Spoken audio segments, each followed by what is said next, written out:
আজকে ছিল রাতের ডিউটি, তাই দেরি না করে গামছা পরে নেমে পড়লাম রান্না করতে। 50 টাকা স্টমাক এনেছিলাম, দিয়ে রান্না করছিলাম। দিয়ে রান্নার মধ্যে এত মশলা হয়ে গেছিল, মশলাটা ছিল তোমার এখানে চেন্নাইয়ের রেশনের দোকানের মশলা। তো রান্না বান্না হয়ে গেছে, এখন ড্রেস ফ্রেস পরে রেডি হয়ে যাব। এই যে আমাদের সুপারভাইজার এখানে বসে আছে আমাকে নিয়ে যাওয়ার জন্য, আর আমার সাথী হচ্ছে এই দেখো টুনুমুনু, আমাকে দেখার জন্য বসে আছি। প্রতিদিন রাতে আমার সাথে দেখা করে একবার করে এসে। এই যে আমার টাইগার বসে আছে, এখন টাইগারকে নিয়ে বেরিয়ে পড়বো দুপদাপ করে। আর গাড়িটা কদিন ধরে জানো পরিষ্কার করা হচ্ছে না, তো এখন যাই হোক রবিবারের দিনের আগে পরিষ্কার করতে পারবো না।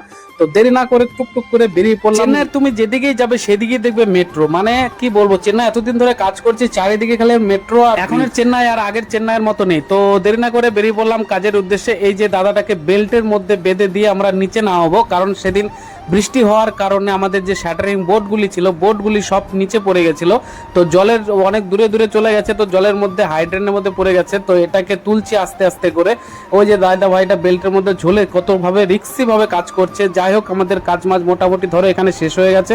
এবার আমরা বেরিয়ে পড়বো একদম রুমের উদ্দেশ্যে। আজকের কাজ বেশিক্ষণ ছিল না, তো যাই হোক টুকটাক করে হয়ে গেল। আর দেখো সিনারিটা দেখো, ব্রিজের প্রত্যেকটা ব্রিজে এরকম সিনারি থাকে বেশিরভাগ চেন্নাইয়ে।